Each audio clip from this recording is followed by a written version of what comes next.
உங்களை நான் தேர்தலில் நிற்க வைக்கலான்னு முடிவு பண்ணியிருக்கேன். அதுக்கு முன்னாடி உங்களுக்கு எலெக்ஷனில் நிற்கணும்னு எதுவுமே. ஓகே. அப்போ சொன்னேன், உங்களுக்கு விருப்பம் இருக்கா அப்படின்னு. அம்மாவுடைய விருப்பம் தான் என்று. இப்போதைக்கு நம்ம பேசுனதை வெளியே எதுவும் சொல்ல வேண்டாம், ஆனால் நீங்கள் தேர்தலில் நிற்கிறீங்கன்னா உங்களுக்கு சென்னையில் சரியாக வராது, அதனால் உங்களை அருப்புக்கோட்டையில் நிறுத்தலான்னு நான் முடிவு பண்ணியிருக்கேன். அந்த பக்கம் KKSSR ராமச்சந்திரன் நிற்கிறார். சரி, உங்களை அங்கே முடிவு பண்ணியிருக்கேன். சம்மதம் தானே? அம்மா செத்து போயிட்டேன்னு தகவல் வருமே தவிர தோற்று போயிட்டேன்னு தகவல் வராதுமாங்க. ஒரு 5 நிமிஷம் அப்படியே நின்றுட்டாங்க, அப்படியே என்னவே பார்த்துட்டு இருந்தாங்க. உடனே பிஏ வர சொன்னாங்க. வந்து சொல்லி, இவர் எவ்வளவு செலவு பண்ணாலும் இவர் ஜெயிச்சு வரணும். விஜயகாந்த் அவர்களுடைய சொந்த ஊரும் கூட. ஆமாம், அந்த ராமானுஜபுரம். அவர் எப்பயுமே என்னை பார்க்கும் போதெல்லாம் சொல்லுவார், எங்கள் ஊர் எம்எல்ஏ, எங்கள் ஊர் எம்எல்ஏ. ஓகே அப்படிம்பாரு. அப்புறம் உண்மையான எல்லாரும் ஃபோட்டோ எடுக்கும்போது கூட, நீங்கள் வாங்க சார், உண்மையான ஹீரோ நீங்கள் தான் சார், KKSRலாம் ஜெயிக்க முடியுமா சார்னு சொல்லுவார் அவர். அதில் ஏதாவது KKSSR பேச முடிஞ்சதா? ஏதாவது அவர்கிட்ட சந்திக்கக்கூடிய வாய்ப்பு கிடைக்கல. அவர் ஒரு உரையினை திட்டிகிட்டு இருந்தார். இலக்கிய நீல அந்த வாய்ப்பு விளங்கி உங்கள் திறமையெல்லாம் வீணாக போச்சு அப்படி சொன்னாங்க. அப்படி இதே வார்த்தை சேம் டிட். அதனால் அப்படின்னாங்க. அதனால் அப்படின்னு என் மைண்ட் வாய்ஸ் என்ன கொடுக்க போகிறாங்க, இளைஞர் பாசறை, இளம்பெண்கள் பாசறை செயலாளராக உங்களை நியமனம் செய்யலான்னு இருக்கேன். அரசு தலைமை கொறடாவா வேக்கன்ட் இருக்குமா, இது யாரை போடலாம்? அம்மா சொன்னாங்க, அதுக்கு என்ன, நம்ம வைகை செல்வனை போட்டுருவோம். பள்ளிக்கல்வி இளைஞர் விளையாட்டுத்துறை அமைச்சராக வைகை செல்வன் அறிவிப்பு. அவர் டிவியில் பார்த்தா அமைச்சர், டிவியில் தான் பார்த்தேன். அது வரைக்கும் யாருமே எனக்கு தெரியும். இந்த மற்றதெல்லாம் இதை நான் பண்ணலான்னு இருக்கேன், உங்களுக்கு விருப்பமானு கேட்டவங்க இந்த விஷயத்தை எதுவுமே எனக்கு தெரியாது. பள்ளிக்கல்விங்கிறது பெரிய துறை இல்லையா, அதனால பல பேரும் எதிர்பார்க்கிற துறை. ஆமா, கண்டிப்பா. ஓகே.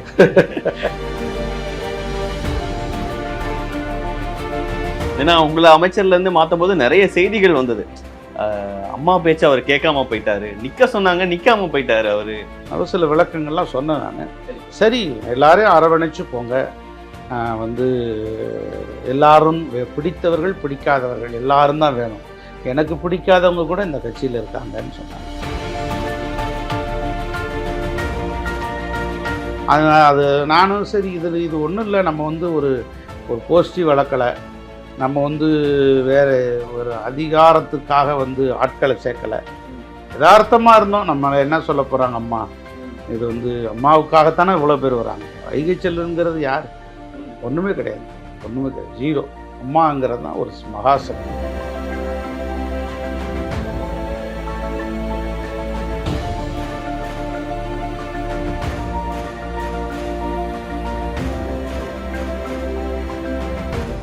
இலக்கியணி செயலாளராக இருக்கீங்க, நீங்கள் தமிழ் மேலே ஆர்வம் கொண்டவர், பல புத்தகங்கள் எழுதினவர், ஜெயலலிதா அவர்கள் குறித்தே புத்தகம் எழுதினவர், முனைவர் பட்டம் வாங்கினவருங்கிறதுலாம் ஓகே. ஆனால் 2011 சீட்டு கொடுக்குறதுங்கிறது அது வேற மாதிரியான ஒரு களம். உங்கள் களமே வேற, உங்களுடைய ஃபீல்டே வேற. அதுவும் அருப்புக்கோட்டையில் KKSSR மாதிரியான ஒரு ஜாம்பவானை எதிர்த்து களமிறங்க வைக்கிறதுங்கிறது ஒரு பெரிய துணிச்சல் மிக்க முடிவு. அந்த முடிவு அவங்க எடுத்திருந்தாலும் நீங்கள் அதை அக்செப்ட் பண்ணிட்டு கேட்டு நான் போய் எங்கே கண்டெஸ்ட் பண்ணுறேங்கிறதும் பெரிய துணிச்சல் மிக்க முடிவு. அந்த விஷயம் எப்படி நடந்தது? இல்லை, அதாவது நான் 2007 11 வரைக்கும் ரொம்ப மிக தீவிரமாக செயல்பட்டேன். என்னை திருச்சி மாநகர், திருச்சி புறநகர், அரியலூர், பெரம்பலூர் 4 மாவட்டத்துக்கு நான் இன்சார்ஜாக இருந்தேன். இன்சார்ஜ் இந்த சென்ஸ் அந்த அணி சார்ந்து இல்லை, அணி சார்ந்து கிடையாது. அந்த 4 மாவட்டத்துக்கும் மாவட்ட கழகத்திற்கு எனக்கு கீழே தான் மாவட்ட கழக செயலாளர்களே வருவாங்க. அதில் சட்டமன்ற உறுப்பினர் தேர்விலிருந்து நான் இடம் பெற்றேன். அந்த இடத்துக்கு கொடுத்தது எப்போ? அம்மா எல்லாரையுமே 2 டிஸ்ட்ரிக்ட் 3 டிஸ்ட்ரிக்ட் இன்சார்ஜாக போகிறாங்க. ஓகே. அந்த எனக்கு முதல்ல கொடுக்கல. அந்த இடத்துல ஜெயக்குமார் அண்ணா இருந்தார். ஓகே. அவர் மாவட்ட செயலாளராக போட்டாங்க. ஓகே. போட்டோன்னே டக்குன்னு அந்த இடத்துக்கு என்னையை போட்டாங்க. ஆமாம், என்னை போட்டோன்னே எல்லாரும் வியந்தாங்க. இலக்கிய இவருக்கா அந்த வாய்ப்பு அப்படி ஆக்சுவலாக டம்மி போஸ்ட் நீங்களே குறிப்பிட்ட மாதிரி அப்படி ஒரு அணியில் இருக்கவங்களுக்கு உண்மைதான். அதாவது இவரெல்லாம் எங்கே வரப்போறாரு, இதெல்லாம் எங்கே வர முடியும் அப்படின்னு நினைச்சாங்க எல்லாரும். ஏதோ இலக்கிய அணி பாவம் அப்படின்னு சொல்லி தான் வந்து ஒரு ஒதுக்கப்பட்டதை போல இருக்கக்கூடிய சூழ்நிலைகள். அப்படிப்பட்ட சூழ்நிலையிலேருந்து தான், அதாவது நான் அடிக்கடி சொல்லுவேன், முரட்டு குடுகரங்கள் மூடி மறைத்திடினும் விரக்தி அடையாமல் வெடிக்கும் எரிமலையைப் போல செயல்பட வேண்டும். அதனால் வந்து அந்த செயல்பாடு, அவங்க மேலே இருக்க விசுவாசம், ஒரு ஆர்வம், முயற்சி, விடாது தாழாது பணியாற்றியது, இவைகள்லாம் வந்து ஒரு கட்டத்தை நோக்கி கொண்டு போச்சு. அப்படி கொண்டு போகிற பருவம் வருகிற போது தான் பூக்கும் செடி. பருவம் இல்லாத போது எவ்வளோ உரம் போட்டால் கூட பூக்காது. நான் எவ்வளோ முறை பதவி கேட்டும் கொடுக்கல, பருவம் வந்தது அதுவாக பூத்துச்சு. ஓகே, இதுதான் இயற்கை நடத்துகிற பாடம். அப்போ அது அந்த வாய்ப்பு கொடுத்தாங்க. அது எப்படி சார் சூஸ் பண்ணுவாங்க? நீங்கள் ஒர்க் பண்ண விதத்தை பார்த்தா? ஆமாம். இல்லை நீங்கள் இந்த மாதிரி எனக்கு இன்சார்ஜ் கொடுங்க, நீங்கள் எப்படி வந்து இலக்கிய அணி செயலாளர் வேணும், நான் அதை கொஞ்சம் நான் இன்னும் ஒர்க் பண்ணணும்னு நினைக்கிறேன், நீங்கள் கேட்டிங்களா? அந்த மாதிரி கேட்கணுமா? எப்படி? அப்படி இல்லை, அவங்களா ஒரு முடிவு பண்ணி கொடுத்தாங்க, அந்த வாய்ப்பு கொடுத்தாங்க. அதுக்கப்புறம் 2011 ஜனவரி மாதம் 17ஆம் தேதி டேட்லாம் ஞாபகம் வச்சிருக்கேன், நல்லா ஞாபகம் இருக்குது, எனக்கு மறக்க முடியாதுல்ல. அந்த நாளில் வந்து என்னைய வர சொன்னாங்க. ஓகே, போயஸ் தோட்டம். ஆமாம், என்னையும் வர சொன்னாங்க, பழக்கருப்பியாவையும் ஐயாவையும் வர சொன்னாங்க. ஓகே, அவர் முதல்ல பார்த்தாரு, நான் ரெண்டாவது பார்த்தேன். அவருக்கு என்ன சொன்னாங்கன்னு தெரியல, போயிட்டாரு. என்னையும் போக சொன்னால் நான் வணக்கம் வச்சேன். இதே மாதிரி ஒரு அறையில் உட்காருங்கன்னு. நான் உங்களை நான் தேர்தலில் நிற்க வைக்கலான்னு முடிவு பண்ணியிருக்கேன். அதுக்கு முன்னாடி உங்களுக்கு எலெக்ஷனில் நிற்கணும்னு எதுவுமே எனக்கு. ஓகே, அப்போ சொன்னேன், உங்களுக்கு விருப்பம் இருக்கா அப்படின்னு கேட்டாங்க. அம்மாவுடைய விருப்பம் தான்மா என்னுடைய விருப்பம் அப்படின்னு. சரி, நீங்கள் இப்போ எங்கே இருக்கீங்க? நான் சென்னையில் இருக்கேம்மா. உங்கள் சொந்த ஊர் எது அப்படின்னு கேட்டேன். என்னுடைய சொந்த ஊருங்கிறது வந்து மதுரை மாவட்டத்தில் சிலமலைப்பட்டினூர், அப்போ சேடப்பட்டி தொகுதி, இப்போ திருமங்கலம் தொகுதி அப்படின்னு சொன்னேன். இப்போ திருமங்கலம், அப்போ அம்மாவோட பேசிகிட்டு இருக்கும்போது சேடப்பட்டி தொகுதியாக இருந்தது. ஓ அப்படியா, சரி.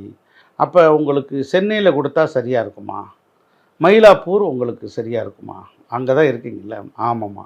சரி, நான் என்னன்னு முடிவு பண்ணி சொல்கிறேன். இப்போதைக்கு நம்ம பேசுனதை வெளியே எதுவும் சொல்ல வேண்டாம் வந்து.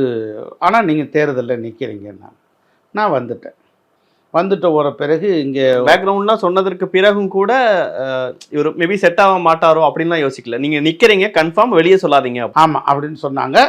ஆனால் எனக்கு தொகுதி இல்லை.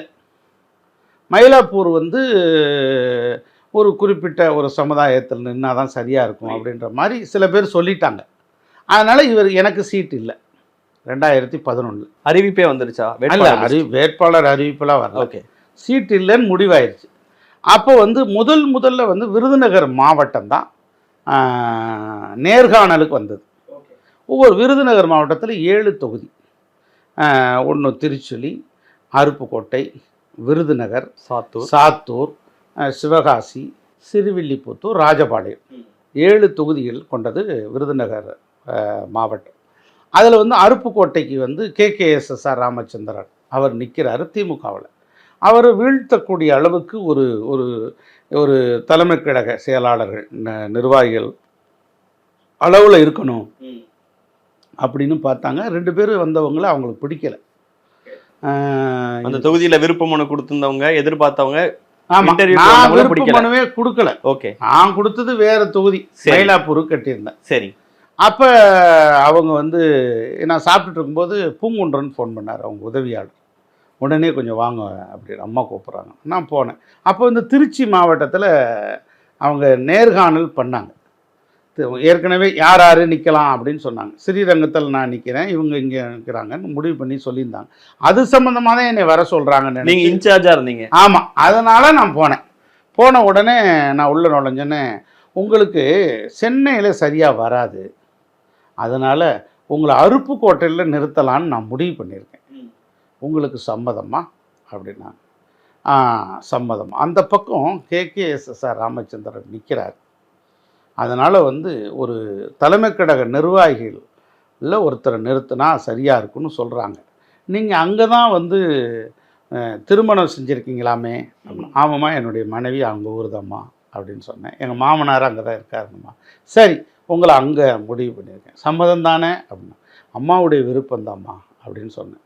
சொன்ன உடனே நான் அடுத்த இது சொன்னேன், அம்மா செத்து போயிட்டேன்னு தகவல் வருமே தவிர தோத்து போயிட்டேன்னு தகவல் வராதுமான்னு. நீங்க சொன்னீங்களா? ஆமாம். அப்படி எப்படி உங்களுக்கு ஒரு கான்ஃபிடன்ஸ் வந்து டக்குன்னு வந்துடுச்சு, அது இயல்பாக வந்துச்சு. 2011 வெற்றி பெறுவேன் என்கிற தீவிர ஒரு கண்ணு கலங்குது. ஆமாம், அப்படியே சொன்னேன். ஒரு 5 நிமிஷம் அப்படியே நின்றுட்டாங்க, அப்படியே என்னையே பார்த்துட்டு இருந்தாங்க. உடனே பிஏ வர சொன்னாங்க, வந்து சொல்லி இவர் எவ்வளோ செலவு பண்ணாலும் இவர் ஜெயிச்சு வரணும், ஸ்பெஷல் அட்டென்ஷனில் இவரை பார்க்கணும், எவ்வளோ பணம் வேணும் கொடுங்க, உதவி செய்யுங்க அவருக்கு அப்படின்னு சொன்னாங்க. சொன்னேன்னு நான் வந்துட்டேன். அப்போ எனக்கு அருப்புக்கோட்டையில் வடக்கும் தெரியாது, தெற்கும் தெரியாது, எதுவும் தெரியாது. ஆனால் போனோம், நின்னோம். தொடச்சிக்கோங்க. ஆமாம்.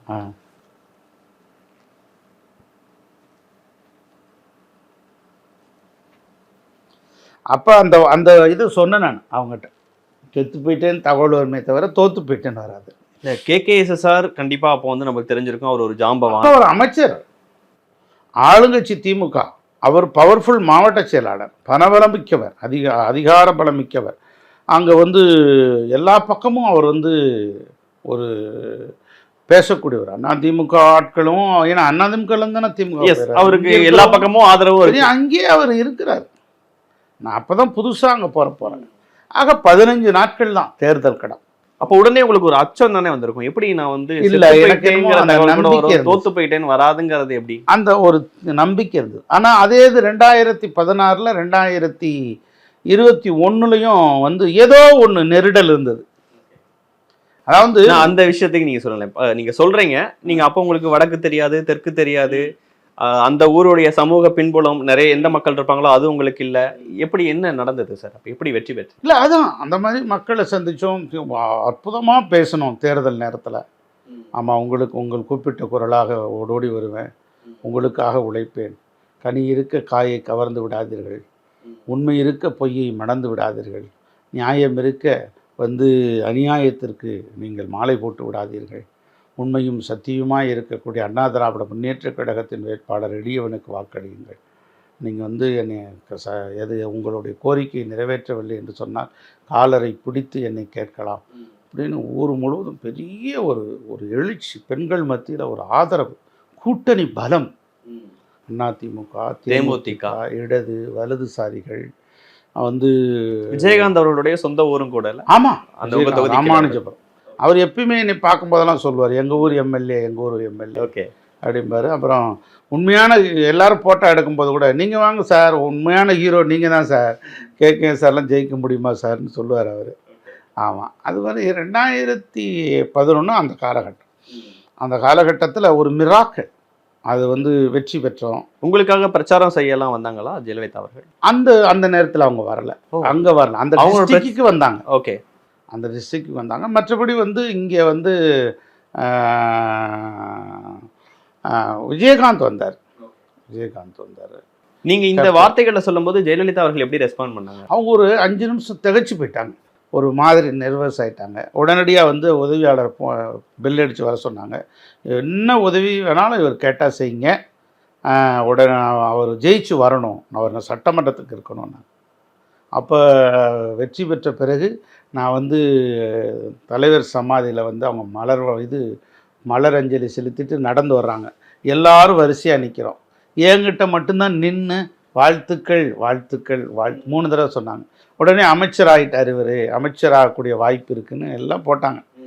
ஆனால் முதல் அமைச்சராக உங்களுக்கு இப்படி ஒரு கண்டஸ்டண்ட்டை எதிர்த்து நீங்கள் இறங்குறீங்க, கேகேஎஸ்எஸ்ஆர் மாதிரியான ஒரு எதிர்த்து இறங்குறீங்க போது கட்சியோட சப்போர்ட், அங்கே உங்களுக்காக வந்து பிரச்சாரம் பண்ணது, உங்களுக்கு நீங்கள் பண்ண உழைப்பு, அதெல்லாம் ஞாபகம் இருக்கா அந்த விஷயம்? ஆமாம், கட்சி மிகப்பெரிய சப்போர்ட், தேமுதிக இன்னொரு சப்போர்ட், வந்து அது எல்லா புது ஒரு மாற்றத்தை நோக்கி விரும்பினார்கள் எல்லாரும் மாற்றத்தை விரும்பினாங்க. அப்போ இவர் ஒரு பெரிய ஒரு ஃபேஸ் வேல்யூ. அப்போ எனக்கு 40 வயசு. ஆமாம், ஃபஸ்ட் எலெக்ஷன். ஆமாம், அவர் வந்து ஒரு இளைஞராக இருக்கார், நல்லா பேசுகிறாரு, துடிப்பாக இருக்கிறாரு, ஆர்வமாக இருக்கிறாரு, எல்லா இடத்துலையும் போய் உளுந்து பிரச்சாரம் பண்ணுறாரு. கூட்டணி பலம் எல்லாம் சேர்ந்து ஒரு வெற்றியை கொடுத்துச்சு. எவ்வளோ வாக்கு வித்தியாசத்தில் வெற்றி? 18,500 வாக்குகள் வித்தியாசத்தில். ஓகே ஓகே, இல்லை அது மன்னிக்கணும், 10,500 வாக்குகள். 10,500. நடுவில் ஏதாவது கேகேஎஸ்எஸ்ஆர்ட்ட பேச முடிஞ்சதா? ஏதாவது அவர்கிட்ட சந்திக்கக்கூடிய வாய்ப்பு கிடைக்கல. அவர் ஊரா என்னை திட்டிகிட்டு இருந்தார். அதுக்கப்புறம் 2016 வந்து நாங்கள் தனித்து நின்னோம். அப்போ சில சொல்ல முடியாத காரணங்கள், உட்கட்சியில் இருக்கக்கூடிய ஒரு பல்வேறு விஷயங்கள் இவையெல்லாம் இருக்கு. நான் அந்த எலெக்ஷனுக்கு வரேன் சார். நீங்க 2011 வெற்றி பெற்றோன்னே 3 முறை ஜெயலலிதா அவர்களே வாழ்த்துக்கள்னு உங்களை சொன்னோடனே அமைச்சர்னு கூட அந்த சகாக்கள்லாம் முடிவு பண்ணிட்டாங்க. எல்லாரும் சொன்னாங்க, அவ்வளோதான். ஆமாம், நான் வந்து அப்போ நான் சட்டமன்றத்தில் போய் சட்டமன்ற உறுப்பினர் விடுதி எம்எல்ஏ ஹாஸ்டல் அங்கே வந்து நான் எந்த ஃப்ளோர் வேணும்னு கேட்டு அலாட்மெண்ட் கொடுத்தாங்க. நானும் டிகேஎம் சின்னையாவும் போயிருந்தோம். அவர் சொன்னார், நான் லோக்கல் தானே தாம்பரம், நீங்கள் தான் வந்து அருப்புக்கோட்டையிலேருந்து வரணும், உங்கள் ஊருக்காரங்க யாரோ வருவாங்க, ஏறா சாதியும் வச்சுக்குங்க, யாரோ வந்தால் அங்கே தங்க வச்சுக்குங்க அப்படின்னு சொன்னார். அப்படியானேன்னு சொன்னால் கொஞ்ச நேரத்தில் பார்த்தா அவர் மினிஸ்டர்னு அறிவிப்பு வருது. சரி சரி. நான் சட்டமன்ற உறுப்பினராக இருந்தேன், அதை பற்றி ஒன்றும் இல்லை. 11 மாதம் கழித்து என்னை வர சொல்லியிருந்தாங்க. ஆமாம், வர சொல்லியிருக்கும்போது உட்காருங்க அப்படின்னாங்க. உட்கார்ந்தேன். வந்து உங்களுக்கு என்ன வயதுன்னாங்க. 40 வயதுமா அப்படின்னு. சரி, உங்களை இலக்கிய அணியில் போட்டு இலக்கிய அணியில் அந்த வாய்ப்பு வழங்கி உங்கள் திறமையெல்லாம் வீணாக போச்சு அப்படி சொன்னாங்க. அப்படி இதே வார்த்தை சேம் டிட், இறை சத்தியம். அவங்க சொன்னாங்க, இலக்கிய அணியில் செயலாளராக உங்களுக்கு வாய்ப்பு வழங்கி உங்கள் திறமையெல்லாம் வீணாக போச்சு, அதனால் அப்படின்னாங்க. அதனால் அப்படின்னு என் மைண்ட் வாய்ஸ் என்ன கொடுக்க போகிறாங்க, இளைஞர் பாசறை இளம்பெண்கள் பாசறை செயலாளராக உங்களை நியமனம் செய்யலான்னு இருக்கேன், உங்களுக்கு விருப்பமா அப்படின்னு. எப்பவுமே கடைசியில் அதுவும் கேட்பாங்களோ, உங்களுக்கு விருப்பமா? நீங்கள் சொல்லும் போது எல்லா டைமும் அதை குறிப்பிடுறீங்க. இந்த வார்த்தையை சொன்னான், விருப்பமா அப்படின்னு. அம்மா சொன்னீங்கன்னா விருப்பம்தாம்மா. சரி, நீங்கள் போங்க, அறிவிப்பு இப்போ வந்துடும், நல்லா செயல்படுங்க, அமைச்சர்கள்ட்டலாம் சொல்கிறேன், உங்களுக்கு தேவையானதெல்லாம் செய்ய சொல்கிறேன் அப்படின்னு சொன்னேன். சரிங்கம்மா, ரொம்ப நன்றிம்மா. நான் வெளியே வந்தேன். வெளியே வந்து உட்காந்து அடுத்த 2-3 நிமிஷத்துலேயே ஃப்ளாஷ் நியூஸ் ஓடிச்சு. ஆமாம், கழக இலக்கிய அணி செயலாளர் வைகை செல்வன் மற்றும் பொறுப்பு வந்து விடுவிக்கப்பட்டு கழக இளைஞர் பாசறை இளம்பெண்கள் பாசறை செயலாளராக நியமிக்கப்பட்டிருக்கிறார் அப்படின்னு வந்துச்சு. சரி, அதுக்கப்புறம் ஒரு 6 மாதம் ஆச்சு. 6 மாதம் ஆனவுடனே வந்து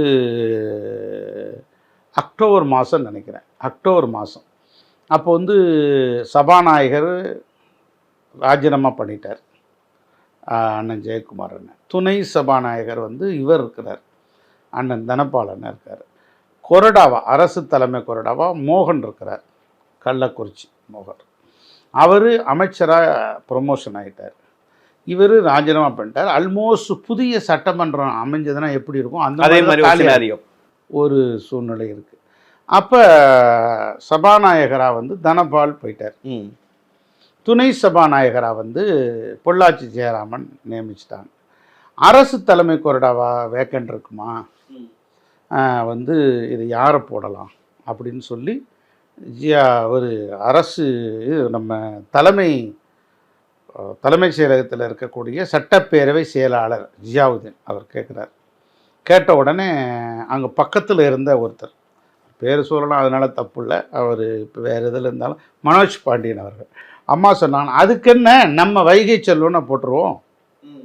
அவர் சொன்னார், நம்ம வைகை செல்வன்னு சொல்கிறாங்க சார், ஆனால் என்னென்ன எனக்கு உங்களுக்கு ஏதாவது பிரச்சனையா, அதனால் என்ன இருக்குது, ஏதோ சொல்லியிருப்பாங்கண்ணே, அதை போய் எல்லாத்தையும் சொல்லிடாதீங்க ஏதாவது அப்படின்னு அவர் நிறைய பேர் சொல்லிட்டாரு. அப்புறம் நானும் அதை வச்சுருந்தோம். ஒரு 10 நாள் ஆச்சு. அதாவது அரசு தலைமை கொறடா என்பது அது வந்து அறிவிக்க முடியாது. அது எப்படி அறிவிக்கணும் அப்படின்னு சொன்னால், சட்டப்பேரவை துணை செயலாளர் தலைவர் வந்து தேர்தல் மூலம் தேர்ந்தெடுக்கிறது. அரசு தலைமை கொறடா வந்து சட்டப்பேரவை அவை முன்னவர் கோப்பு வந்து சட்டப்பேரவை செயலாளர் ஒரு அரசு கோப்பு அனுப்புவார். அது வந்து சட்டப்பேரவை தலைவர் கையெழுத்து போடணும், செயலாளர் அதுக்கு மேலே கையெழுத்து போடணும், அதுக்கு பிறகு கீழே அவை முன்னவர் கையெழுத்து போடணும், அவை முன்னவருக்கு அடுத்து தமிழக முதலமைச்சர், சட்டப்பேரவை குழு தலைவர் மாண்புமிகு தமிழக முதலமைச்சர், அவங்க கையெழுத்து போட்டதுக்கு பிறகு திரும்பி வந்து செயலாளருக்கு வரும் அந்த கோப்பு. அவர் வந்து அதை ப்ரெஸ் ரிலீஸ் பண்ணணும். இதுதான் அந்த நடைமுறை. ஓகே, அதனால அது வர்றதுக்கு ஒரு 4-5 நாள் ஆச்சு. என்ன ஆயிருமோ ஏதாயிருமோ ஏதாவது உள்ள யாராவது குட்டையை கிளப்பி சரி. நான் எனக்கு வந்து எப்பயுமே நம்பிக்கைங்க. எப்பயுமே எல்லாரும் இப்போ கூட சொல்லுவாங்க, எப்பயும் அவர் அதே மாதிரி தான் இருக்கிறாரு. ஃபர்ஸ்ட் டைம் எம்எல்ஏவை தலைமை கொறடாவாலாம் நியமிக்கிறது நடக்குமா? நடந்ததே. அவர் ஆளுநர் ரோசையா அவர்கள்ட்ட நான் அமைச்சராகி போகும்போது கூட நீங்கள் வந்து அரசு தலைமை கொறடாவும் இருந்தீங்களேன்னு அவர் கேட்டார்.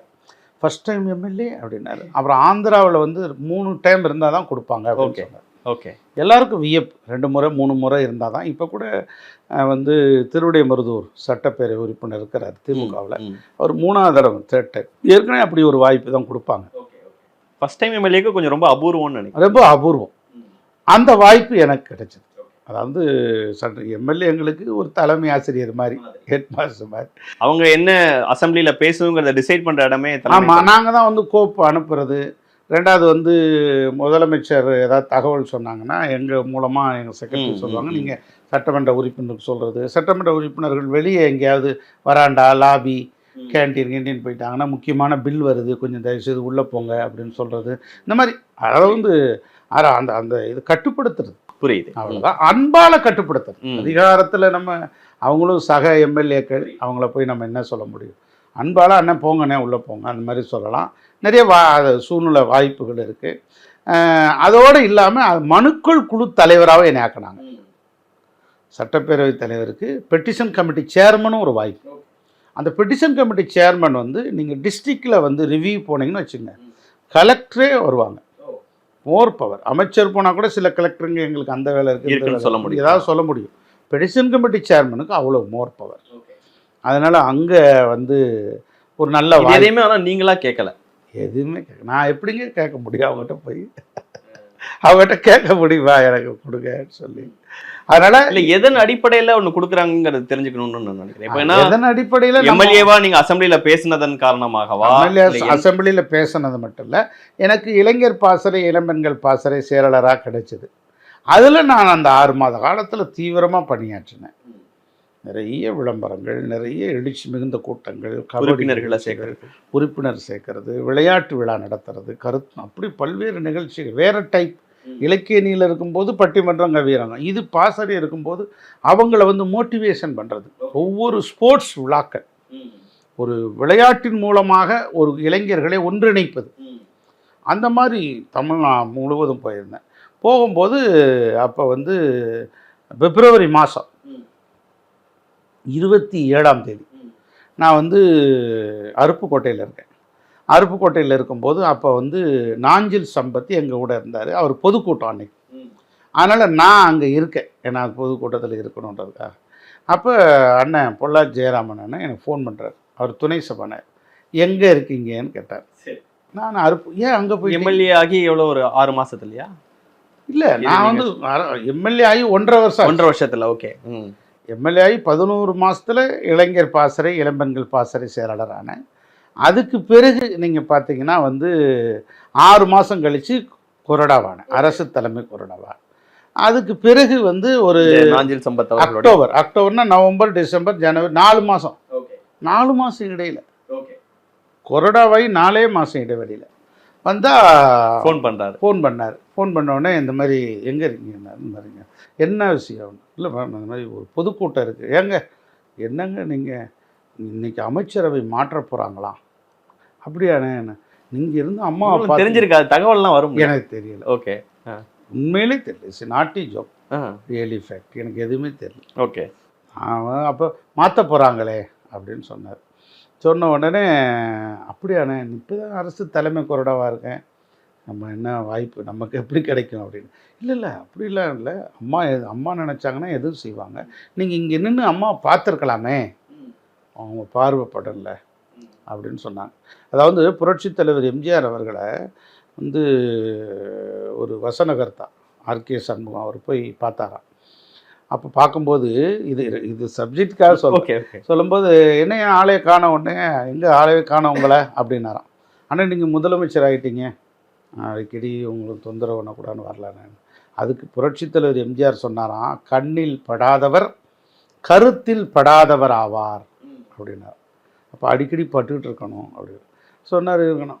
அவர் ஃபோனை வச்சார்ல, இது ஃப்ளாஷ் நியூஸ், பள்ளிக்கல்வி இளைஞர் விளையாட்டுத்துறை அமைச்சராக வைகை செல்வன் அறிவிப்பு. அவர் டிவியில் பார்த்தா அமைச்சர் டிவியில் தான் பார்த்தேன்.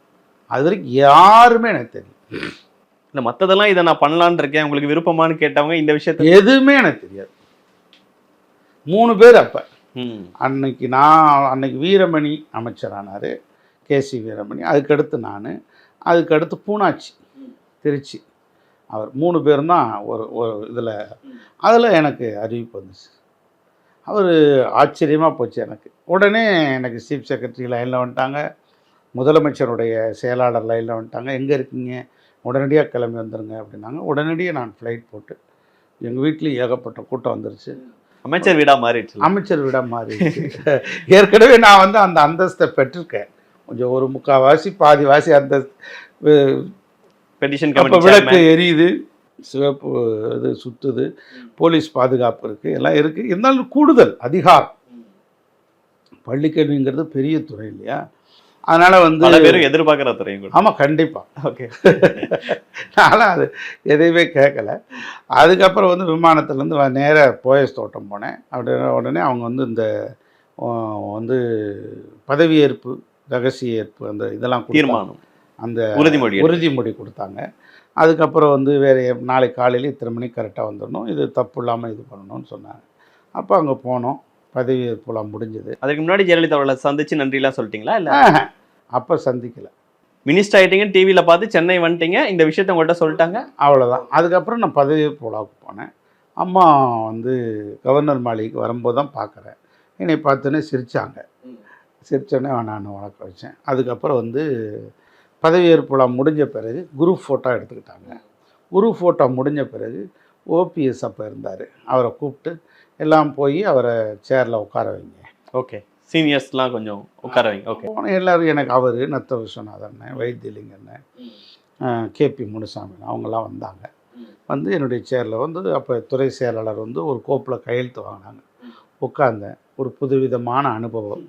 ஒரு அமைச்சர் என்கிற ஒரு பெரிய ஒரு அரிய வாய்ப்பு, ஒரு தொண்டன் ஒரு அமைச்சர் என்கிற ஒரு உயர்ந்த வாய்ப்பு. அதற்கு பிறகு நான் வாய்ப்பெல்லாம் வந்து அது வந்து மிகப்பெரிய ஒரு விஷயம். எதற்கு கொடுத்தாங்க, என்ன ஏதாவது பேசுனாங்களா அது குறித்து? அதுக்கப்புறம் நான் அவங்கள பார்த்தேன். பார்த்தோன்னே, உங்களை ரொம்ப நாளாக அமைச்சராக்கலான்னு இருந்தேன், தள்ளி போச்சு, காலம் தள்ளி போய்கிட்டே இருந்தது. இப்போ வாய்ப்பு வந்திருக்கு, கொடுத்துருக்கேன், நல்லா செயல்படுங்க. கண்டிப்பாக அம்மா பேரை நான் என்றைக்கும் காப்பாற்றுவோமா, அம்மாவுக்கு விசுவாசமாக இருப்பேன், நன்றியோடு இருப்பேன் அப்படின்னு சொல்லி வாழ்த்துக்கள் சொன்னாங்க. எதுக்கு கொடுத்தாங்கன்னு நினைக்கிறீங்க? KKSSR அவர்களை தோற்கடிச்சனால? அதனால கிடையாது. நான் தொடர்ந்து என்னுடைய செயல்பாடு, அவங்க அதை பார்ப்பாங்க. இந்த ஒரு சின்ன வாய்ப்பு கொடுத்தா கூட அதில் எப்படி செயல்படுறாரு, யூனிக்காக இருக்கிறாரு அப்படிங்கிற செயல்பாடு. ஆமாம், அது வந்து அந்த அரசு தலைமை கொறடாவிலேயே நான் வந்து ப்ரூஃப் பண்ணுறேன். சட்டமன்ற வைர விழா இது நடந்தது அங்கே, சட்டமன்ற இது வைர விழா நடந்தது. வைர விழாவுக்கு வந்து இந்தியாவினுடைய குடியரசுத் தலைவராக இருந்த பிரணாப் முகர்ஜி அவர்கள் வந்தாங்க. அப்போ அந்த வைர விழாவுக்கு வந்து என்னென்ன இதெல்லாம் பண்ணணும்னு கேட்டாங்க. அப்போ நாம் ஒவ்வொரு மலர் குழு, வரவேற்பு குழு, உணவு குழு அப்படின்னு ஒரு 5 குழுக்கள் போட்டாங்க. அப்போ மலர் குழுவுக்கு யாரை போடலாம், வரவேற்பு குழுவுக்கு சட்டப்பேரவை தலைவர் தனபாலன் இருந்தார், வரவேற்பு குழுவுக்கு அப்படின்னு சொன்னோடனே உடனே அம்மா வந்து பொள்ளாச்சி ஜெயராமன் அப்படின்னாங்க மலர் குழுவுக்கு. சொன்னோடனே அங்கேருந்து IAS அதிகாரி வெங்கட்ராமன் எழுந்திரிச்சு மலர் குழுவுக்கு வைகை செல்வன் தான்மா பொருத்தமாக இருக்கும் அப்படின்னு சொன்னார். அப்படியா, சரி, அதுவும் சரிதான், வைகை செல்வனை போட்டுங்க. அந்த மலர் குழுவில் 7 பேர் உறுப்பினர்கள். அண்ணன் வந்து அதில் இருக்கிறார், உறுப்பினரில் இருந்தார், இப்போ இருக்க பொதுச்செயலர். அதுக்காக நான் அவரோட பெரிய ஆள்னு சொல்ல புரிஞ்சுக்க முடியுது. அந்த சூழலில் அந்த சூழலில் அந்த மலர் குழுவுக்கு ஒரு இது, அவரே என்னை இந்த மாநாட்டு மலர் குழுவுக்கு என்னை தானே தலைவராக போட்டிருந்தார். மாநாட்டு மலர் குழுவுக்கு தலைவராக அண்ணன் எடப்பாடியார் தான் கொடுத்தார் அந்த வாய்ப்பு. அவர் வந்து அப்படிப்பட்ட சூழ்நிலை. அந்த மலர் குழுவை மிக பிரமாதமாக பண்ணேன், மலர் தயார் பண்ணி கொடுத்தேன். அதில் அவங்க பார்த்தாங்க. இந்த மாதிரி சின்ன சின்ன விஷயங்களை கவனிக்க விஷயம் கிடையாது. இது இந்தியாவுடைய குடியரசுத் தலைவர் மலர் வெளியிடுறாரு, இல்லை அதை கொடுத்த வாய்ப்புகளை எப்படி பயன்படுத்துறாரு.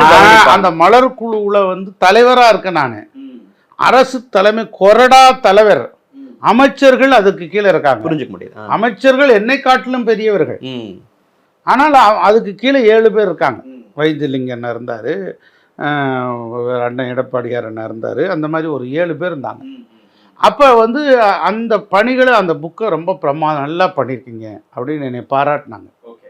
அதுக்கப்புறம் வந்து அந்த சட்டமன்றம் நடக்கிற போது யார் யார் உள்துறை மானிய கோரிக்கையில் பேசணும் இந்த லிஸ்டெல்லாம் ரெடி பண்ணி அவை முன்னவர்கிட்ட அப்ரூவல் வாங்கி அம்மாவுக்கு அனுப்பி அந்த இதெல்லாம் ஒரு ஆர்வமாக பண்ணதை முன்கூட்டி 2 நாளைக்கு முன்னாலே நான் அதெல்லாம் போய் அனுப்பிடுவேன். ஓகே, கடைசி நேரத்தில் பண்ணாமல், ஏன்னா சட்டமன்ற உறுப்பினர்களும் தயார் பண்ணணும்.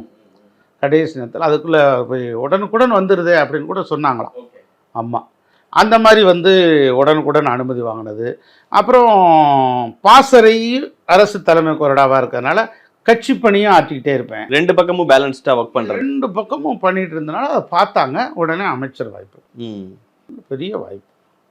2 வாய்ப்பு கொடுத்தது மட்டும் இல்லை, 3 பல்கலைக்கழகத்தில் இணைவேந்தராக இருந்தேன்.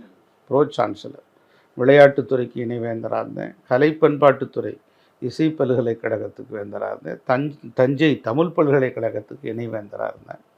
நிறைய வாய்ப்புகளை எனக்கு கொடுத்தாங்க. வைகை செல்வன் அவர்களுடைய ஒரு பீக் அப்படின்னா அந்த டைமை சொல்லலாம். ஆமாம், கண்டிப்பாக, நிச்சயமாக அந்த காலகட்டம். அதற்கு பிறகு அது ரொம்ப அந்த பாசறை கூட்டங்கள் பிரம்மாண்டமாக நடத்தினது வந்து என் பின்னால் வந்து ஒரு 50-100 கார்கள் வர்றது. நான் அது வர வேணாம் அப்படின்னு சொன்னால் கூட இளைஞர்கள் தானே, சின்ன வயசு தம்பிங்க. அது நானும் சரி இது ஒன்றும் இல்லை, நம்ம வந்து ஒரு கோஷ்டி வளர்க்கலை, நம்ம வந்து வேறு ஒரு அதிகாரத்துக்காக வந்து ஆட்களை சேர்க்கலை, யதார்த்தமாக இருந்தோம். நம்மளை என்ன சொல்ல போகிறாங்க அம்மா, இது வந்து அம்மாவுக்காகத்தானே இவ்வளோ பேர் வராங்க. வைகை செல்வன்கிறது யார்? ஒன்றுமே கிடையாது, ஒன்றுமே கிடையாது, ஜீரோ. அம்மாங்கிறது தான் ஒரு மகாசக்தி. இந்த அதிகாரங்கள் கிடைக்கும் போது ஆனால் மனதளவில் ஒரு சின்ன நம்ம ஏதோ ஒன்று பண்ணுறோம் போலப்பா அப்படிங்கிற தாட்லாம் வராதா? இல்லை, எனக்கு எப்பயுமே வந்து நான் ஒரு இயல்பாகவே இருப்பேன். பதவி கிடைச்சாலும் சரி, பதவி கிடைக்கல. இப்போ இன்றைக்கி நான் எப்படி இருக்கணும் அதே மாதிரி தான் இருப்பேன். இப்போ ஒரு சரி ரைட்டு பிஸியாக இருப்பேன், ரொம்ப அதிக வேலைகள். இப்போ இன்றைக்கும் இருக்கிறேன். காலையில் எழுந்திரிச்சா வந்து கட்டுரைகள் எழுதுவேன், நூல்கள் படிப்பேன். புது நூல் 25 நூல்கள் எழுதியிருக்கேன். இப்போ மறைந்த தலைவர்கள் மறையாத நினைவுகள்னு 2வது பாகம் எழுதிட்டுருக்கேன், எழுதி முடிச்சுட்டேன். ஆமாம், சங்கம் வரைந்த இலக்கிய சித்திரம் 3000 பக்கம். அன்னைக்கு ஒரு 3 நாட்களுக்கு முன்னால் கவிப்பேரரசு வைரமுத்து மதுரை விமான நிலையத்தில் பார்த்தாரு.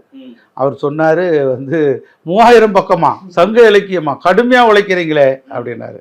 அது மாதிரி இன்று சொல்வோம் நன்று சொல்வோம்னு தினந்தோறும் மதுரை வானொலி நிலையத்தில் பேசிகிட்டு இருக்கேன்.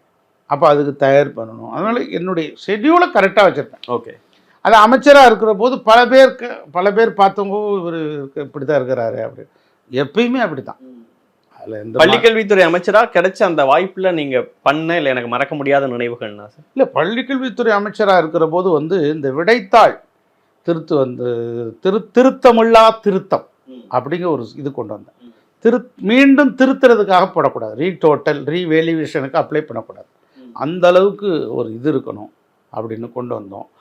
முதியோர் கல்வி, அதில் வந்து தமிழ்நாட்டில் இப்போ இந்தியாவில் தமிழ்நாடு முதல் பரிசு வாங்குச்சு. நான் தான் போய் டெல்லியில் வாங்கிட்டு வந்தேன், அந்த வாய்ப்பு வாங்கிட்டு வந்தேன். அம்மா வந்து அதற்கு அனுப்புனாங்க.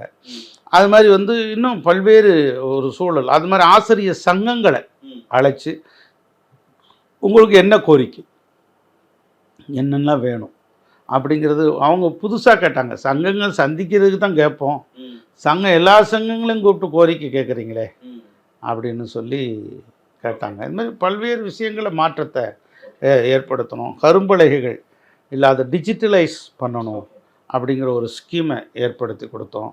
அது மாதிரி வந்து பாடநூல் நிறுவனத்தில் பல்வேறு மாற்றங்களை, ஒரு புது யுத்திகளை செய்யலான்னு சொல்லி அது ஒரு 7 மாத காலம்தான் இருந்தேன். அதனால் வந்து ஒரு விதை போட்டோம். அது வந்து நம்ம இன்னும் காலம் சூழ்நிலை இருந்ததுன்னா புது மாற்றங்கள், புது அந்த காலகட்டங்கிறது வந்து அமைச்சரவையை, அதுவும் குறிப்பாக பள்ளிக்கல்வித்துறை அமைச்சராக யார் இருக்காங்களோ அவங்க அடிக்கடி மாறிக்கிட்டு இருந்த ஒரு சூழல். அப்போ 8 அமைச்சர்கள் மாறிட்டாங்க. துறை செயலாளர் வந்து நீங்கள் ஏதாவது ரீசன் சொல்லலாமா? உங்களுக்கு ஏதாவது நீங்கள் சொல்லலாம். போய் என்னன்னு சொல்ல முடியும், நம்ம போய் என்ன சொல்ல, பல்வேறு அழுத்தங்கள், பல்வேறு அரசியல் எதிரிகள், வந்து துறை சார்ந்து இருக்கக்கூடிய பெரிய அதிகாரிகளுடைய தலையீடு, இதெல்லாம் பல விஷயங்கள் இருக்கும். ஆமாம், அதெல்லாம் சொல்ல விரும்பலை, அவ்வளோதான். அதாவது தீதும் நன்றும் பிறர் தர வாரா, இதுதான் நான் நினைக்கிறேன். நன்மையும் தீமையும் யாரும் நமக்கு தரப்போறதில்லை, நாம செஞ்சுக்கிறது தான். ஏன்னா உங்களை அமைச்சர்லேருந்து மாற்றும் போது நிறைய செய்திகள் வந்தது. அம்மா பேச்சு அவர் கேட்காம போயிட்டாரு, நிற்க சொன்னாங்க நிற்காம போயிட்டாரு அவர். ஆமாம், அதாவது வந்து நான் சொல்லிட்டு தான் போனேன். அதாவது ஆசிரியர் தினத்தன்னைக்கு 5ஆம் தேதி ஆசிரியர் விழாவுக்கு விருது கொடுக்குறோம். அது ஒரு வாரத்துக்கு முன்னாலே அவங்ககிட்ட அனுமதி வாங்கிட்டோம். இந்த மாதிரி ஆசிரியர் தின விழா நடக்குது, அனுமதி வாங்கிட்டோம். அப்போ நான் வந்து நேரம் ஆகிட்டே இருந்தது. அப்போ 4 மணிக்கு அந்த விழா ஆரம்பிக்கிறோம். அம்மா வந்து 2:30 3 மணி ஆச்சு. இன்னும் கிளம்பலை. அவங்க கிளம்பி வணக்கம் வச்சு தான் கிளம்புவோம். அப்போ அவர் செக்ரட்டரிக்கிட்ட சொன்னேன், இந்த மாதிரி சார் 5 மணிக்கு 4 மணிக்கு விழா, இப்போ 3 மணி ஆச்சு, நான் வீட்டுக்கு போயிட்டு கிளம்புறதுக்கு சரியாக இருக்கும் சார், நீங்கள் அம்மாட்ட சொல்லிடுங்கன்னு. அப்போ அவங்க பெல் அடித்து கூப்பிட்டாங்க. கூப்பிட்டோன்னே அவரை கூப்பிடுங்கன்னாரு. அவர் டீச்சர்ஸ் டே ஃபங்க்ஷன் போயிட்டாருனோடனே அவங்க மேலே அவங்ககிட்ட ஃப்ரீயாக ஃப்ரீக்வன்சியாக இது அப்படியே எமோஷன் ஆகிட்டாங்கன்னு சொல்கிறாங்க. Okay okay. அப்பா என்னவே மதிக்கலையா அப்படின்னு சொல்லி, அது மாதிரி சில கருத்துகள் இருக்கும், அவ்வளோதான். அதாவது நதி வெள்ளம் காய்ந்து விட்டால் நதி செய்த குற்றம் அன்று, விதி செய்த குற்றம் அன்றி வேறு யாரம்மா அப்படின்னு கண்ணதாசன் கேட்பார். கம்பனும் அதைத்தான் சொல்லுவார். ஆகவே வந்து நடப்பது நன்மைக்கே. அவ்வளோ ரொம்ப கோவப்படுவாங்களோ? இதுக்கெல்லாம் ஒரு விளக்கம் என்ன ஆச்சு வைகை செல்வன் உங்கள்கிட்ட நேராக அவங்க கேட்டிருக்க முடியும்? சரி, ஒவ்வொருத்தருடைய ஒரு இயல்பு. ஏன்னா 2 மாதத்தில் கூப்பிட்டாங்களே, 1.5 மாதத்துலேயே திருப்பி அதை குடும்பத்தோடு வர சொன்னாங்க. அமைச்சரவையிலேருந்து நீக்கினதுக்கு பிறகு ஒரே குறுகிய காலம், அவர் சபாநாயகர் அண்ணன் தனபால் என்ன சொல்ல, மிக குறுகிய காலத்தில் உங்களை கூப்பிட்டாங்களே அப்படின்னு வியந்தார். ஓகே, உடனே என்னை வர சொன்னாங்க. ஆனால் அந்த பீரியட்ல விளக்கம் சொல்லணும், அம்மா நம்ம என்ன பண்ணோங்கிறத சொல்லிடணும்லாம், அது இயல்பாக வரும்ல சார் ஒரு மனிதர் வரணும். நான் நிறைய விளக்கம் கொடுங்க, கடிதம் கொடுங்கலாம் சொன்னாங்க. நான் எதுவுமே செய்யலை. சரி இருக்கட்டும் பரவாயில்ல அப்படின்னு விட்டுட்டேன், அவ்வளோதான். அதுக்கப்புறம் கூப்பிட்டாங்க. அப்புறம் சொன்னாங்க, மீண்டும் ஒரு வாய்ப்பு உங்களுக்கு தரேன் அப்படின்னு சொன்னாங்க. அதுக்குள்ளே அவங்க என்ன பேசுனாங்கன்னு ஏதாவது சொல்ல முடியுமா? என்ன லைக் நீங்கள் ஏதாவது விளக்கம் கொடுக்கறதுக்கு என்ன நடந்ததுன்னா நீங்கள் நான் என்னுடைய அம்மா இது வச்சுதாம்மா நான் எல்லாம் பண்ணோம். அந்த மாதிரி இந்த பாசறை கூட்டங்கள்லாம் பிரம்மாண்டமாக நடத்தினது அம்மாவுக்காக வந்தது அம்மா. அது சில விளக்கங்கள்லாம் சொன்னேன் நான். சரி எல்லாரையும் அரவணைச்சு போங்க, வந்து எல்லாரும் பிடித்தவர்கள் பிடிக்காதவர்கள் எல்லாரும் தான் வேணும், எனக்கு பிடிக்காதவங்க கூட இந்த கட்சியில் இருக்காங்கன்னு சொன்னாங்க. அதனால் எல்லாரும் அரவணைக்கணும். எல்லாரையும் ஒரு யங்ஸ்டர் ஒரு 40 வயசில் இருக்க ஒருத்தருக்கு உடனடியாக எம்எல்ஏ பொறுப்பு, அமைச்சர் பொறுப்பு, அடுத்தடுத்த முக்கிய பொறுப்புகள் கொடுக்கும்போது ஆக்சுவலி எதிரிகளும் உருவாகத்தானே செய்வாங்க. நிச்சயமாக உருவாகத்தானே செய்வாங்க. எல்லா இடத்துலையும் இருக்கத்தானே செய்யும். எல்லா துறையிலையும் இருக்கும். எந்த துறையில் இருக்காது? ஊடகத்தில் இல்லையா, பத்திரிகையில் இல்லையா, அரசு பணியாளர்களிடத்தில் இல்லையா, ஆசிரியர்களிடத்தில் இல்லையா, இல்லை தனியார் துறையில் இல்லையா, எல்லா கட்டட மேஸ்திரிகிட்ட இல்லையா? மேஸ்திரிக்கு கட்டுப்பட்டால் தானே சித்தால கூட்டு போகிறான். எல்லா இடத்துலையும் இருக்கத்தான் செய்யும். அதையும் மீறி வந்து நம்ம போகணும். ஜெயலலிதா அவர்கள் எனக்கு பிடிக்காதவங்களே கட்சியில் இருக்காங்கன்னு சொல்கிறது. காலமும் சூழ்நிலையும் ஒத்து போல, அவ்வளோதான். அப்படி தான் நான் நினச்சிக்கிட்டேன், அவ்வளோதான். காலம் இருக்கிற போது மாற்றம் நிகழும் அப்படின்னு நினச்சேன். அதுக்கப்புறம் அவங்க வாய்ப்பு தரேன்னு சொன்னாங்க. அவங்களுக்கு தீர்ப்பு வந்துருச்சு. அது அந்த 1 வருஷ காலம் ஓடிடுச்சு. 2016 சீட்டு வந்து அறிவிச்சிட்டாங்க. எனக்கு இல்லை, வேட்பாளர் அறிவிச்சிட்டாங்க அருப்புக்கோட்டையில். ஆமாம், எனக்கு கூட இருக்கின்ற ஒருத்தருக்கு சீட்டு வந்துருச்சு. ஓகே. உடனே நான் போயஸ் தோட்டம் போய் ஒரு விருப்ப மனு கொடுத்துருந்தீங்க? ஆமாம், விருப்ப மனு கொடுத்துருந்தேன். நான் தானே ப்ரெசண்ட்டு எம்எல்ஏ. எனக்கு வாய்ப்பு இல்லை. மறுநாள் வந்து முதல் முறையாக வேட்பாளர் மாற்றம், ஏற்கனவே அறிவிக்கப்பட்ட இவர் மாற்றப்பட்டு வைகை செல்வன் அருப்புக்கோட்டை சட்டமன்ற வேட்பாளராக அண்ணா திராவிட முன்னேற்ற கழகத்தினுடைய வந்து அறிவிக்கப்படுகிறார் அப்படின்னு. என்ன நடந்தது ஆக்சுவலி? ஏன் உங்களை ஃபஸ்ட்டு அறிவிக்கலை, அவ்வளோதான். ஏதோ சூழ்நிலை, அரசியல், வெளிப்படையாக சில சொல்ல முடியாது, உட்கட்சி விஷயங்கள். அதாவது மறுநாளே வந்தது ஒரு பெரும் பரபரப்பு, பிரேக்கிங் நியூஸ். தமிழ்நாடே ஒரு பெரிய, அங்கேயும் KKSSR தான் நிற்கிறாரு. அவர் தான் 3 முறை அவரை எதிர்த்து தான் நின்னேன். 11, 16, 21. ஆமாம். 2016லலாம் நான் நெக் டு நெக் நெருங்கிட்டேன். அவர் சில சூழ்நிலைகள் எங்களுக்கு அப்போ நாங்கள் தனித்து நின்னோம். கூட்டணி பலம் அங்கே இல்லை. ரெண்டாவது வந்து அவர் சில ஒரு ரகசிய வேலைகள்லாம் செஞ்சாங்க. அதை நம்ம வெளிப்படையாக சொல்ல முடியாது. சட்டமன்றம் நடக்குதுன்னா இன்றைக்கி வைகை செல்வன் பேசுகிறாரா அப்படின்னா, இன்றைக்கி அம்மா கிளம்புறதுக்கு 2 மணி 2:30 ஆயிரும். உட்காந்து கேட்டுட்டு தான் போவாங்க. விஜயகாந்த் அவர்கள் அந்த நாக்க துருத்தின சம்பவம்லாம் நீங்கள் அசம்பிளியில் இருந்த ஆமாம் இருக்கும்போது அவங்க பேச நாங்கள் பேச ஒரு ஆக்ரோஷமாக 2 பேரும் கத்துனாங்க. அப்போ அவர் நாக்கு துருத்திட்டு ஒழுங்காயிரு அப்படின்னு சொல்லி கையை உயர்த்திட்டார். அவ்வளோதான். மிகப்பெரிய ஒரு ஒரு ஒரு கசப்பான அனுபவம். அம்மாவுடைய மறைவு ஈடு செய்ய முடியாத பேரிடம். ஏன்னா வந்து அவங்க வந்து ஒரு தாய் வந்து அடிக்கிற கைதான் அணைக்கும் என்று சொல்வதை போல ஒரு தாய் வந்து கோவப்பட்டால் கூட அடுத்த கடமை கருணை தெய்வமாக மாறிவிடும். அமைச்சருங்கிற உயர்ந்த வாய்ப்பு கிடைக்குது. இது யாருக்கு கிடைக்கும்? இந்த கட்சி தானே என்னை அடையாளப்படுத்தியது. இந்த கட்சி தானே நான் என்பதை முகவரி வழங்கியது. இந்த கட்சி தானே இவருடைய இன்னார் முகம் என்பதை காட்டியது.